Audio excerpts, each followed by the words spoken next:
The reality is, reading a book or going to a conference or having a great conversation where you get this golden information, that's all fantastic. But what makes mastery is execution on the ideas, not the ideas. And so no idea works unless you're willing to roll up your sleeves, do the practice, invest the time, put in the effort, do the work. I think we've all observed a lot of people who they love reading the books. They love showing up at the courses. They do all the online training and nothing ever changes. And they say, well, I don't know why it doesn't change, why my life doesn't change, why my thinking doesn't change, why my performance doesn't change, why my relationships don't change. Well, it's because ideas don't work if you don't execute on them. Follow your passion first. First. And you got to sit there and ask yourself, okay, what am I truly passionate about? What do I enjoy doing? And when you feel that way, honestly, you feel like you've never worked a day in your life. It's the most fun thing in the world. You get up in the morning excited about what you're doing. And you got to be really honest with yourself about it. If you wake up in the morning and you're dreading going to work, do something else. Do something else. And those are hard decisions to make. But when you make those decisions, it's a very liberating experience. And you find out that the rewards will come. So if you look at the great business builders, you look at any great performer, one thing that makes them great is their grit. One thing that makes them great is their hunger to practice. One thing that makes them great is they're willing to sacrifice. I mean, yes, they're passionate, but did you know the root of the word passion is suffering? You've got to be willing to suffer for your vision. You've got to be willing to suffer to reach BIW, best in the world.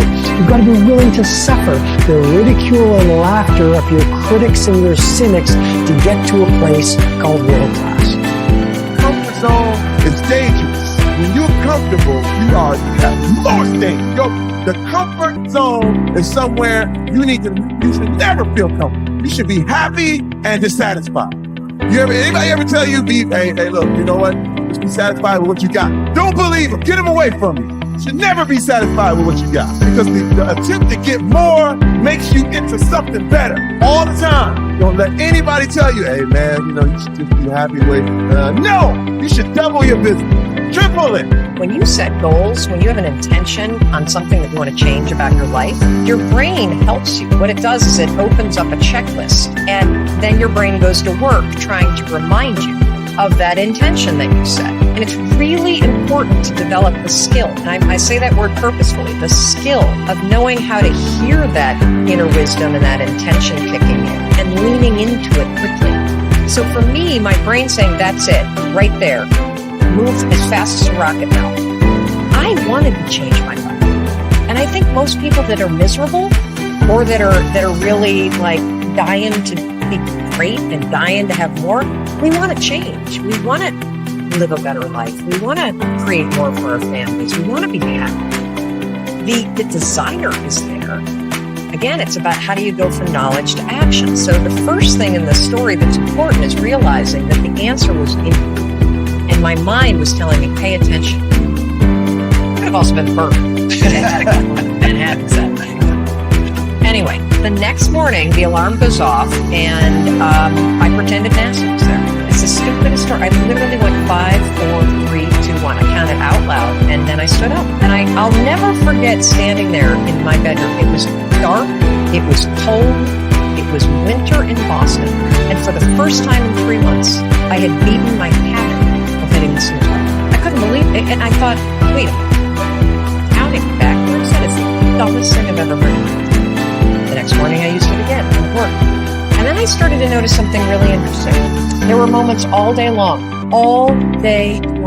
just like that 5-second moment in bed where I knew knowledge, what I should do. And if I didn't move within 5 seconds, my brain would step in and talk me out. Every human being has a 5-second window. It might even be shorter for you. You have about a 5-second window in which you can move from idea to action before your brain kicks into full gear and sabotages any change in behavior. Because remember, your brain is wired to stop you from doing things that are uncomfortable or uncertain or scary. It's your job to learn how to move from those ideas that could change everything into acting on it. I want you to look at something right now. Think of some major goal you want, or Maybe it's one you're already working on, and you have experienced a lot of setbacks, a lot of defeats. You've experienced a lot of disappointment. Maybe you've already given up. And maybe you just need a little fire, a little encouragement to get back in the game again. Here's what I want you to look at. There are winners, there are losers, and there are people who have not discovered how to win. And all they need is some coaching. All they need is some help and assistance, just a little support. All they need is some insight or a different strategy, a plan of action to make some adjustments that will open up the key to a whole new future for them, that will give them access to the unlimited power that they have within themselves. That's all that they need. So what I want you to do is think about something you want for you, that's real for you, that's important for you, that will give your life some special meaning and power. And I don't even want you to say, I can do that. I don't want you to assume that. See, 5 years ago when I started out in this area, I would not have been able to make the mental leap that I would be up to where I am right now. I don't want you to begin to just psych yourself out. No. I want you to be able to say something to yourself that will enable you to maintain a level of integrity with yourself. That when you say this, even when you face tremendous setbacks, it will be a benchmark to keep you in the game, to keep you moving forward and experimenting and readjusting your strategy and your plan of action, continuously looking for ways to win. So what is that something? When you got an idea, you want to move on. You might not have the money. You might not have the education. You might not have the support or the resources you need. What is that something that can keep us going, that will enable us to act on our dream? What's one of those keys that will begin to help us to discover the secrets to our dream? Here's what I want you to repeat after me, please, with power and conviction. Say, it's possible. That's all I want you to do when you look at your dream. Just say to yourself every day, it's possible. Just say that every day to yourself, it's possible. Because what does that do? See, it begins to change your belief system. See, the way in which we operate, ladies and gentlemen, it's a manifestation of what we believe, what's possible for us. Whatever you've done up to this point, all that it really is a duplication, it's a reproduction of what you believe subconsciously that you deserve and what's possible for your life. Before in April 1954, the common belief, the universal belief, because it had been tried again and again and again and people had failed, the belief was that man was not physically capable of breaking the 4-minute barrier, that he could not run a mile in less than 4 minutes. That was the belief on the planet. It had never been done. But here's what happened, ladies and gentlemen. Roger Bannister came along, and he broke the 4-minute barrier. Now here's what's significant about that. Since that time, up to this day, over 20,000 people have done it, including high school kids. What changed? 20,000 people, what changed? Here's what happened when they got on the track. They knew it had been done.